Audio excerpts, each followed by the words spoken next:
Hello everybody and welcome back to another My Porch Prints tutorials. This is Kyra and today I'm going to be showing you how to make the cover for our sepia and ivory soft cover junk journal. I recently did a flip through of the entire journal, so if you haven't seen that, make sure you go and check that out. And for that journal, we are going to be, making that exact same cover. So I'm going to walk you through the process step by step here. So make sure you have all of your supplies laid out and let's begin. All right, so to start, we are going to make the signatures for this journal. I ended up with 5 signatures in total to kind of match my hidden spine template I'll be using later. Currently, I only have 4 signatures here because the 5th one is just a whole bunch of coffee dyed papers put together, so I haven't made it yet. For these individual signatures, I went ahead and took papers from the new sepia and ivory kit, which we will have linked down below. And on the back, I just printed our old ledgers journal pages kit. Again, everything will be linked in the description box below if you're interested. And on some of those pages, I tore off the edges and went over them with some distress ink in the color Vintage Photo, and that just helps give it sort of like an aged look, a little bit of texture for our signature. And then I also added in a couple of coffee dyed papers, which you can purchase online or you can make your own. I will go ahead and link our tutorial on how to age paper if you are interested in that down in the description box below.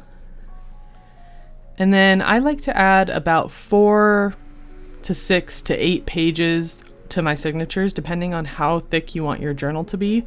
More pages means a thicker journal. So I think for these, I averaged around 6 pages per signature. And then that worked with a 2-inch spine, although if I could go back, I probably would have made it a 2.5 or 3-inch spine because my journal did get really, really thick by the time I was done. So just keep that in mind, kind of think ahead of how big you want your journal to be and pick out your spine and how many pages, for whatever is appropriate for the journal you want to make. And then once you've gone ahead and made sure all of your pages are right side up and you have your signatures in the order you want them to be, you could do a little bit of further decorating if you want to by adding some coffee dyed lace doilies, which is what I was going to do here.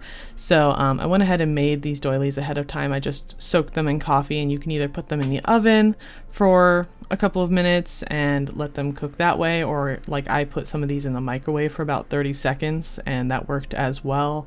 So, again, refer to that video on coffee dyeing papers if you are interested in making some of these. And then for our signatures, you can add them to the outside of the signature or kind of layer them in between the pages, just kind of folding everything in half like this. And when it came to sewing, I found that the doilies on the outside of the signatures tend to kind of fall off. So I held them in place with a bulldog clip, and that just kind of kept everything together while I was working on my journal here so that nothing kind of shifted or fell apart or got lost. All right, so now that we are done with the basics for the signatures, we're going to set those aside and start on the cover. So for the spine of the cover, since this is a soft cover journal, I still wanted it to have some stability but be easy to work with, so we needed like a really thin, flimsy cardboard. So I pulled out a granola box from my recycling bin and I just cut a portion of it, which was about the same height as my signatures. And that should give you the kind of roughly the right size for your journal. And then for the covers themselves, I'm just taking this manila envelope and leaving it folded in half. I'm going to take a piece of chipboard. This is what I usually use for my hardcover junk journals. And it is a 5.5 by 8.5 piece of chipboard. And I'm just going to use that as a stencil to mark out my covers here. So using a pencil here, I'm just going to trace around this. And that should give me the perfect size for my journal cover. So cutting those pieces out, you should have a piece like this. And I'm just going to cut right along this fold here, just cutting them in half, so that gives me my front and back cover. And then I have this other stencil that I use for spines. This is an 8.5 by 2-inch spine. You again might want to go with a 2.5 or 3-inch spine because this journal is going to get pretty thick here. And then again, just using the pencil, I'm going to trace that on that soft, flimsy cardboard piece that we cut out here. And then I'm using this tool that came in our sewing kit, like our bookbinding kit that we have that linked on our website if you are interested in getting that kit. And I'm not really sure what this tool is or what it's for. I actually have no idea, but it had kind of this sharp edge to it that I used to sort of add a crease. You could use probably like a quarter or maybe like a corner of a ruler, just something to kind of make a little crease on these lines that we made here. And that'll just make it a little bit easier to fold the cardboard like so. And we're going to go ahead and fold that front and back and just make sure you give it a really good crease here, because, you know, if it's really stiff, that's how stiff it will be to open and close your journal. So it's kind of nice to have them sort of smooth and easy to, you know, swing forward and backwards so the cover is easy to open. And then we're just going to put a little bit of pressure on this center panel here and kind of start to curve it like this. So we're just adding like tiny bends here in the center portion of our spine. And this is going to give our spine like that curved sort of appearance that's really pretty on, like, you know, real books. So that's kind of why we wanted that softer cardboard, because it's much easier to bend and we can start to get all these like nice curves to the spine here. So I'm just going to work with this for a while until it has kind of a nice domed shape. Just kind of going in and giving it a nice squeeze here like this. And when you kind of close it and roll it like this, you can kind of get an idea of how curved your spine is going to look. So something like this. And then once you're happy with this portion here, we're going to go ahead and add our front cover. So this is just the spine piece, and it just gives the book a little bit of stability. So even though it's a soft cover, it's still going to have like a little bit of, you know, stable strength to it. So it's not going to just flop around and break. And then on these outer portions, these outer sections, these little wings here, we're going to glue down our covers to those. So taking those manila envelope panels here, we're just going to line that up with the spine edge like this. And my manila envelopes were a little too tall here, so I'm just going to trim off those edges so that they're flush with the spine like so. And this is going to give us our base for our journal. So next we are going to hide the journal, and I'm going to be using fabric. You could use paper, you could paint it, you could do anything you want to cover up the outside of your journal. I'm going to go with fabric for mine today. So I'm taking this like white, like muslin type fabric here. It's a little bit see-through. And I'm just going to be cutting out a portion of it to work with here. It doesn't have to be perfect. You want about 1 inch to 2 inches of extra fabric. I think 2 inches would probably be overkill. So I would say about 1 inch of fabric border around the outside of your journal cover. And I'm just marking that with a pencil, and I'm just going to give it like a really rough cut here to give me a workable portion to use. So just tracing that out here and then cutting it out with some fabric scissors. And now that we have that portion, it's a little bit easier to work with. I'm just going to glue the edges down. So if you were going to do this yourself, you might have wanted to, like, so I was kind of really making this up as I went. I wasn't really sure where I was going to go with this cover at this point. So I'm just going to begin by folding all of these edges in, but if you wanted to, you could have like cut out an extra long piece of fabric and just folded it over the cover and sewn it shut if you wanted to, or you could glue it, or, you know, really whatever you want to do with your own cover is fine. This is just kind of how I did it for mine. So I'm going to go ahead and just fold in all these corners and these edges, gluing them down, and I'm using a bone folder to kind of help smooth everything out. Also, beware of the glue. I'm using Fabri-Tac glue, which works wonderfully, but I guess it reactivated the paint in my nail polish, and I accidentally got some nail polish on my cover, which it's not great, but it's okay because I'm going to cover it up anyway, but just so you're aware. That can happen. So now that I've got all of these edges glued down like this, I'm going to add another piece of cloth and do just the exact same process, but flipping the journal over and covering up the other side. So again, just folding in all of those edges and corners, gluing everything down just like this. And the fabric is very see-through, even more so than I originally expected when I first did this. So you might want to use like a more solid fabric if you're going to be not covering up so much of it like I am, or you know, it really just depends on what you're using. And like, for example, the glue shows through this fabric a little bit more so than it might a different fabric, just because it is so sheer. So, you know, just think about the fabric you're working with before you begin. If, you know, what you're going to want to do with your cover, just kind of keep all that in mind. But once it's done, it should look something like this. It's kind of got like a nice, cute, soft look around the edges. So I'm actually pretty happy with how this turned out. And now that that is done, we can go ahead and start decorating. So I've gone ahead and laid out all of my pieces to the side that I'm going to be using later. I'll kind of talk about that more in a minute. But to begin, we're going to start with the spine. So for that, I'm using some of this brown ribbon that I have. Unfortunately, the ribbon didn't have any sort of brand or labeling on it at all. So I have no idea what it is. I'm sorry, but just try to find something similar that you like for your cover. And I'm just going to be cutting it into small strips here that I can layer down the spine like this. And I've gone ahead and cut them out, and now I'm going to glue them down with Fabri-Tac. And they just need to be long enough that they cover the entire spine and kind of go onto each of the covers a little bit, but they don't have to be perfectly even at this stage or anything, because we're going to cover up those messy edges. So this is what it looks like when it is glued down, and you can kind of get an idea now of what that spine is going to look like here. And again, don't worry about these messy edges, we'll cover those up. But it has a nice texture to it, and like in between each of these, there's like a seam that's sort of showing. So I decided I was going to add a little bit of sewing to those seams. So I'm just using like a zigzag stitch here with my sewing machine. And I just went through and sewed along each of those lines. And this is how that turned out. I actually really like the way this looked. I think the spine is like one of my favorite parts of this journal.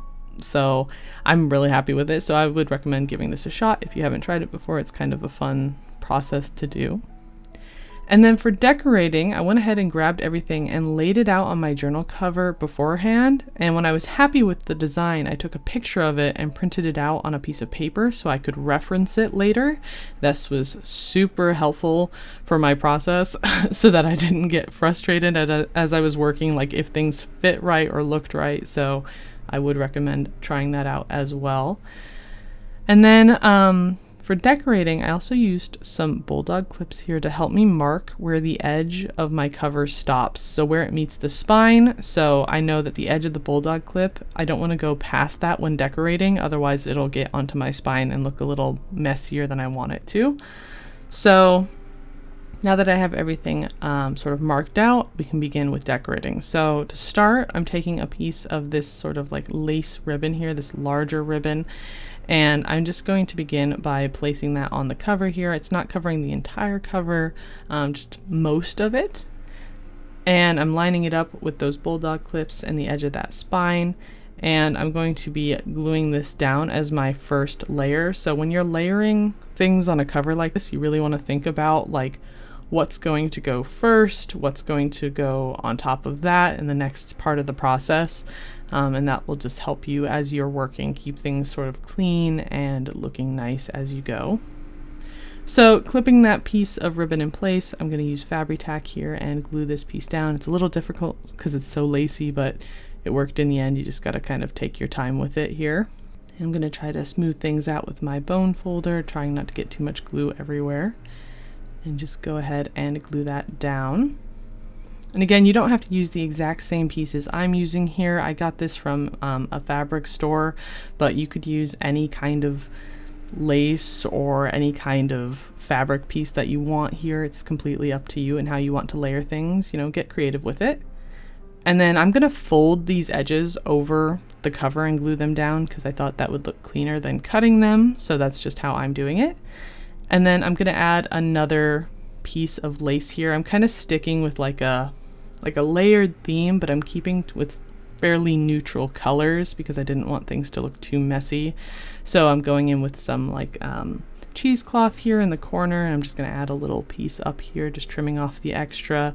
Again, sticking with all those same colors and focusing more on texture right now. And then I'm going to add a small ribbon to this edge here in a color that matches the spine because I wanted a little bit of contrast so that it didn't all just blend together and become one big white blob. So I'm just going to glue that down to the edge here, trim it off to fit. And then I'm also adding a torn piece of paper, and this paper is from the Sepia and Ivory kit. And I'm just going to tear off a corner and glue it down into the bottom corner of my cover like so. And then I'm going to add a piece of lace to the top here, and this is going to go underneath this little ephemera piece, which I cut out from a larger ephemera piece that comes with the Sepia and Ivory journal kit. We have like several decorative circles that come with this kit, so you can pick whichever one you like best. I liked this one because I liked the border on it. So I'm just going to kind of add that to the journal, leaving room for my little flower pattern that I'm going to be adding later.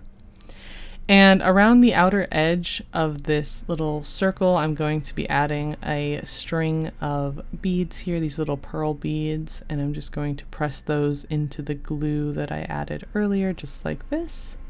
And I went ahead and pre-measured everything out when I first decorated, so I made sure that it fit properly, just like this. And now we can go ahead and begin with these flowers. So I'm using a bunch of different flowers that we have. These are fabric flowers. Some of them are paper flowers, just various ones that we had in a drawer. And I did end up pulling some of the greenery off from the larger flowers because I felt like the green was the wrong shade of green and kind of clashed with the image. I didn't worry about it on the smaller flowers because you can't see it, but I did pull it off of the larger ones.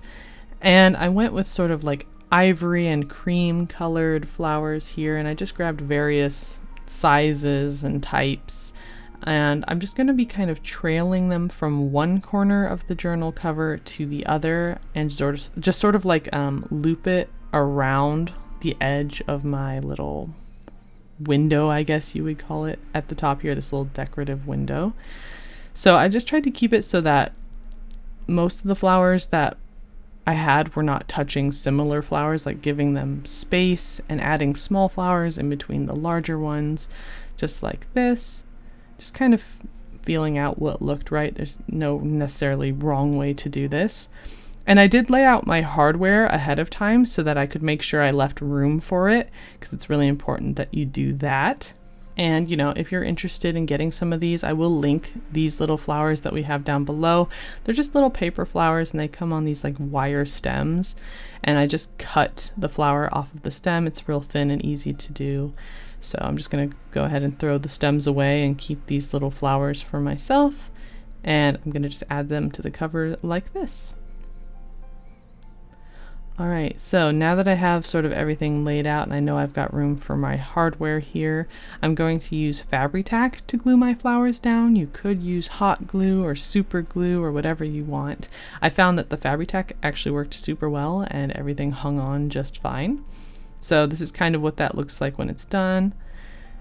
And now we can go ahead and add our hardware. So I am going to be adding these little hinges here. You could use faux hardware as well. We do have that available in our shop. I will link that down below as well.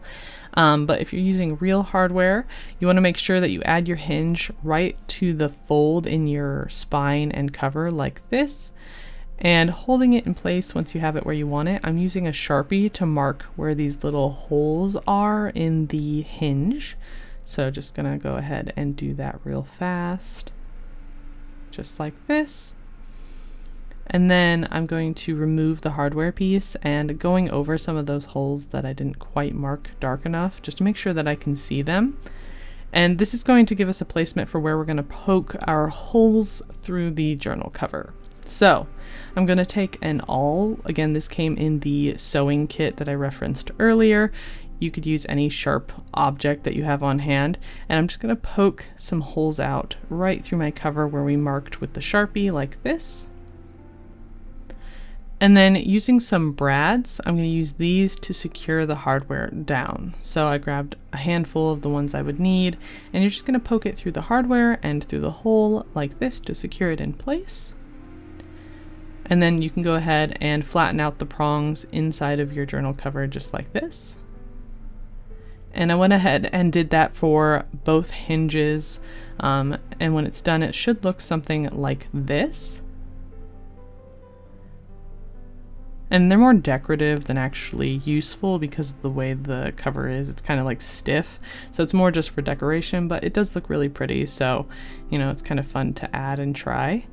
And then I'm also going to be adding this little clasp here, so we want to secure this piece to the front cover. You don't have to use the same clasp I am, but I will try to link this down below if you are interested in using this. And again, I'm just marking out the holes on this edge of the cover, and I'm going to poke those out and add some brads to secure it down just like this. For the second half, we're going to leave that to the side. I'll talk about that a little bit more, so don't do anything with that for now. And then I'm adding some of these die cuts to the upper and lower corner. I just went ahead and cut out portions of them that I thought flowed well with the cover, and I'm just going to glue those in place. And then for this other side of the hardware piece, we don't want to secure that down yet because we don't know how wide our journal is going to be, and so that's going to be one of the last things we do for the journal. So just set it aside and save it for when we're done completely with the journal and decorating and all of that. Alright, so this is what the final cover turned out. Let me know if you like it. I want to see what yours look like. Feel free to join our Facebook group and post pictures of your journal on there. I'd really like to see how yours turned out. And then for this back cover, I just went ahead and added another panel of that lace onto it, and that's it. I just kept it really simple. And now that we are done with the outside cover, we can go ahead and begin with the inside cover. So I went ahead and printed out 2 papers, exact same on paper, from our sepia and ivory kit, and we want 2 of them because one is not quite large enough to cover the inside of our cover. So I'm going to take those and layer them out, sort of finding where the center of the spine is, and I'm going to mark that with a pencil and cut that out of one piece of my paper. So now I should have 2 pieces that are large enough to cover the entire inside. And don't worry about that crease, it's going to be able to be covered up with our signatures itself. So now that we have both of these, I'm adding some hardware corners to each of the papers and going over them with some distress ink.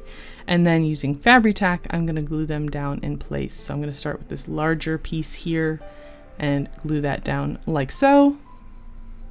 And then the smaller half, gluing it onto the other side of the journal, just right on top like this. And again, making sure our patterns, if they are patterned, are right side up and we have both halves. That's going to be important because we're going to make some hidden panel pockets, and I'm going to show you how to do that in a little bit. So to start though, we want to make sure that we crease our journal after gluing these portions in because we want things to be nice and flowy, and we want our journal to be able to open easily without being too stiff, so make sure that you do that. And now I'm going to be sewing in a hidden spine template, or gluing in, I suppose. And I went ahead and cut it down a little bit to fit inside my cover since it's a little bit smaller than the standard covers I make. And I'm going with a hidden spine rather than a brad binding method because I didn't want to ruin the back spine. I really liked the way it looked. So we're going to just stick with this, and we're going to use this to add some hidden panel pockets, if you will. So printing out that same image that we used for our inside cover pieces, we're going to print that on a piece of cardstock, and we're going to cut it in half, and this is going to become the panels for our pockets, and they're just going to go over the hidden spine like this.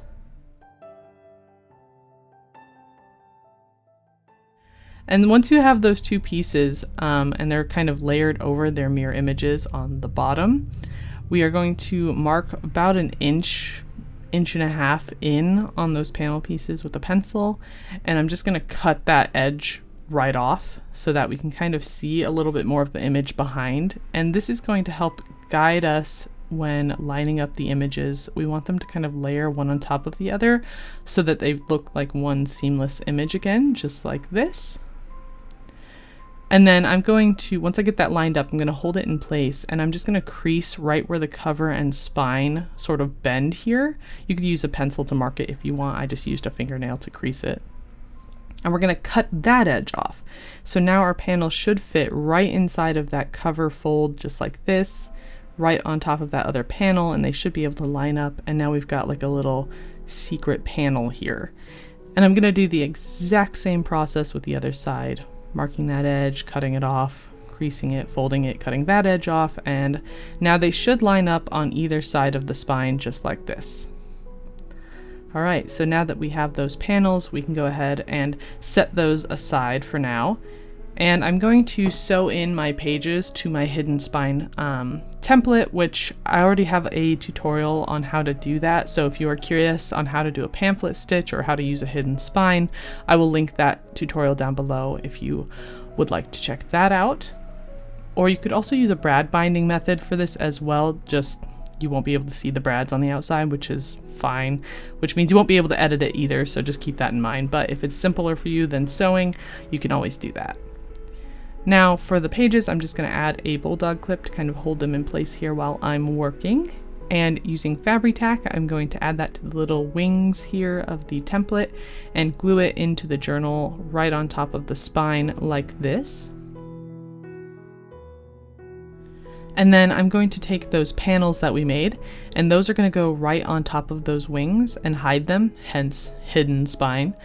And for this, I'm going to add glue all over the top of the hidden spine wing here, just like this, because we really want this paper to be stuck on top of it. It's kind of going to help hold that hidden spine in there and just give it an extra, stability so that it doesn't come out later. So adding glue all over that panel here, and then taking this panel that we made, I'm going to lay that on top just like this. Again, lining up our images front and back here. And then I'm going to add just a small amount of glue to this upper edge here of our pocket, as well as the lower edge like this. And now we have a hidden panel that we can add things into, like a little pocket here on the front and back cover. And I'm also going over it with a little bit of distress ink just to kind of keep it looking aged and weathered. And then because I had a little bit of that hidden spine template showing still, I decided to just cover it up with some decorative lace here. So I'm just going to layer up 3 different laces on the inside cover just like this. So gluing that down, trimming it off. This is what it looked like when it's all finished. Alright, so that is going to finish up today's tutorial. Keep an eye out for the next tutorial where we decorate the inside. But otherwise, thanks so much for watching, and we'll see you next time. Bye!